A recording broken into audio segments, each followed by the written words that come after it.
இல்லை யாரோ ஒரு நாள் இருந்து பார்க்கணும், ஒன்றும் நடக்காது. அதெல்லாம் முடியாது. அதாவது பணத்திற்கும் ஒரு தெய்வீக குணம் உண்டு. அதுக்கு நம்ம என்ன விலை கொடுக்குறோம், என்ன மரியாதை கொடுக்குறோன்றதை பொறுத்து எல்லாமே தெய்வீக அனுபவம் உடையது தானே. சுவாமிக்கு ஏதாவது ஒரு முழப்பூ வாங்கினோம்னா கையில் பணம் வேண்டி தானே இருக்கு, இல்லாட்டி எப்படி நடக்கும்? பெரியாழ்வார் ஸ்ரீவில்லிபுத்தூர் அவ்வளோ பெரிய ராஜகோபுரம் கட்டினார். பொற்கிழி கிடைச்சதுனாலே ராஜகோபுரம் கட்டினார். வல்லபதேவன் சபையில் பரதத்துவம் நிர்ணயம் பண்ண பொற்கிழி கிடைச்சது, அதை கொண்டு ராஜகோபுரம் கட்டினார். பணம் இல்லாத வரைக்கும் பெரியாழ்வார் ஒரு கோபுரமும் கட்டலை. ஸ்ரீரங்கத்தில் ஜீயர் அவ்வளோ பெரிய கோபுரம் கட்டினார், சன்னியாசி. ஊரே சேர்ந்து பணம் கொடுத்தது, பெரிய கோபுரத்தை ஒத்தாளா நின்று கட்டி முடித்தார். அப்போ அவசியம் வேண்டிதானே இருக்குது. அதனால் பணம் இல்லா தண்டம் அப்படிலாம் சொல்லக்கூடாது, எதையுமே கேவலப்படுத்தக்கூடாது. இப்போ சுதாமாவுக்கு ஏன் பகவான் அவ்வளோ செல்வத்தை கொடுத்தான்? தண்டமாக இருந்தால் சுதாமாவோட ஒரு பிடி அவளுக்கு பகவான் எவ்வளோ பெரிய நீங்காத செல்வம் நிறைந்துன்னு ஏன் கொடுத்தான்? அப்புறம் ஏன் திருக்கோளூர் பெருமாளுக்கு வைத்த மாநிதின்னு பேர்? பெருமாள் பேர்லேயே வைத்த மாநிதி தானே இருக்குது. அப்போ என்ன, எல்லாத்தையும் மதிக்கணும். அது எதுக்கு எவ்வளோ தூரம் மரியாதைன்றது நாம் தான் தீர்மானிக்கணும்.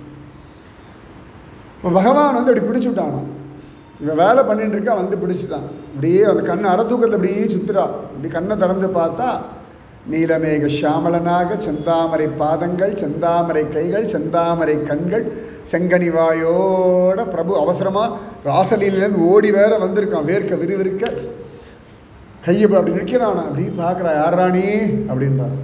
ஏ பாட்டி, நான் தான் கிருஷ்ணன். ஓ கிருஷ்ணனா, சரி சரி கையெடு, மாவை அரைக்கணும். பகவான் சொல்கிறான், நான் வந்து நிற்கிறேன், இருந்துட்டு போ. என்ன உனக்கு ஏன்டா? அவள் கேட்குறா, இப்போ ஏன்டா வந்து இப்போ ராசம் ஆடுற டைம் ஆச்சு, ஏன் வந்து அவள் கேட்குறா. அவளுக்கு தெரியுது ராசலீலா டைம், அதை விட்டுட்டு எதுக்கு இங்கே வந்தாயின்னு ஒரு கேள்வி. பகவான் சொன்னான், நானா வந்த, நீ தானே வர வச்ச. ஓ, நான் ராதே கிருஷ்ணா சொன்னதால வந்தியாடா? இந்த கடகடா கடகடா கடகடா ராதாராணி அனுப்பினா ஓடி வந்துட்டேன். என்ன வேண்டாம் அவளுக்கு? இனி அரைக்கக்கூடாது. அதெல்லாம் முடியாது, அரைச்சாதான் சோறு பூவா முக்கியம், ஒன்றும் பண்ண முடியாது. ஏதோ எனக்கு தெரிஞ்ச வரைக்கும் நான் அரைச்சிட்டு இருக்கேன். ராப்பகலாக அரைச்சாதான் ஏதோ வயிறு ரொம்படுது, வாழ்க்கை ஓடின்னு இருக்கு. எனக்கு அரைக்காமலாம் இருக்க முடியாது. ஓ பாட்டி, நான் சொல்கிறேன் நீ அரைக்காத. நீ சொல்லுவேடா, பசிக்குமே, சாப்பாடு வேணுமே. கண்ணன்கிட்ட பேசிகிட்டு இருக்கா, என்னெல்லாம் கேட்கலாம், ஒன்றும் கேட்க தோணலையா? கண்ணன் சொன்னான், அது பாரு, நான் உனக்கு இந்த எந்திரத்து மேலே நின்றுட்டு போகிறேன். அப்புறம் நின்றுட்டு போனப்படி திரும்பி அரைப்பேன். நின்றுட்டு போ, அப்புறம் உட்காந்து அரைச்சிக்கிறேன். ஏ பாட்டி, அதில் என்னுடைய திருவடி அடையாளம் பட்டுடும். சந்தோஷம்தான், டெய்லி கண்ணில் ஒத்திட்டு அரைக்கிறேன். அப்படி அரைக்கிறத விட மாட்டேங்கிறான். கண்ணில் ஒத்திக்கிறேன், ஆஹா கண்ணன் கால்பட்ட எந்திரம், நன்னா அரைக்கிறேன், சந்தோஷமா. அதுக்கு வேகமாக சுத்த விடு, அதுக்கு ஒரு ஆள் அசிஸ்டண்ட்டை கொடு, ஒன்றும் கேட்க தோணலை. திரும்பி திரும்பி அரைக்கிறதையே பேசுகிறோம். ஓ பாட்டி, இனி நீ அரைக்க வேண்டாம். அரைக்காமல் எப்படிடா வாழ்க்கை நடக்கும்? என் திருவடியில் வச்சுட்டு போகிறேன் இல்லையா, அது அடையாளம் இருக்கும். அதனால் ஒவ்வொரு நாளாக பக்தர்கள் வருவா, அந்த திருவடி அடையாளத்தை பார்ப்பா, அவள் தானே தட்சணையை கொடுப்பா, அதை கொண்டு வாழ்க்கையை நடத்து. பகவான் சொல்கிறான், அப்படியா சொல்கிற? எதுக்குடா அப்படிலாம் வேண்டாம்டா, நான் பாட்டுக்கு அரைச்சிக்கிறேன்டா. மனசு, நான் பாட்டுக்கு அரைச்சிக்கிறேன்டா. இல்லை இல்லை பாட்டி, நான் சொல்கிறேன் கேளு. சரிடா, பக்தாளை நான் எங்கே போய் தேடுறது? என் வீட்டில் கிருஷ்ணன் திருவடி இருக்குது, வாங்கோ வாங்கோ வாங்கோன்னு வாட்ஸ்அப் ஸ்டேட்டஸாக போட முடியும்? அவன் சொல்ல, நானே அனுப்புகிறேன் பக்தாளை, அவள் வந்து பாப்பா, தட்சணை கொடுக்குறேன். சரி, இவ்வளோ சொல்கிறேன், உனக்கு வேறு நாட்டியம் டிஸ்டர்ப் ஆகிறது, நேரம் ஆகிறது, போ போ ஆடு. நாளை காத்தால பார்ப்பேன், யாராவது வந்தால் விட்டுடுவேன், வரலையோ அரைக்க ஆரம்பிச்சிடுவேன். பகவான் சாமி நிச்சயமாக அனுப்புகிறேன் பாட்டி, தயவு செஞ்சு அரைக்காதே. இன்னி வரைக்கும் அந்த எந்திரமும் இருக்குது, கிருஷ்ண சரண கமல அடையாளம் அந்த எந்திரத்து மேலே இன்னி வரைக்கும் அந்த கருப்பாக இருக்கும். அந்த எந்திரத்தில் அந்த இடத்த கரெக்டாக கண்ணனோட திருவடி கனகரேல்னு இருக்கும். இப்போ கூட பிருந்தாவனத்தில் அதை தொட்டு கண்ணில் ஒத்திண்டு வந்து தான் உட்காந்துருக்கேன். இப்போ கூட இருக்குது. அந்த இடத்துக்கு பேரே ஜாடு மண்டல்னு பேர்.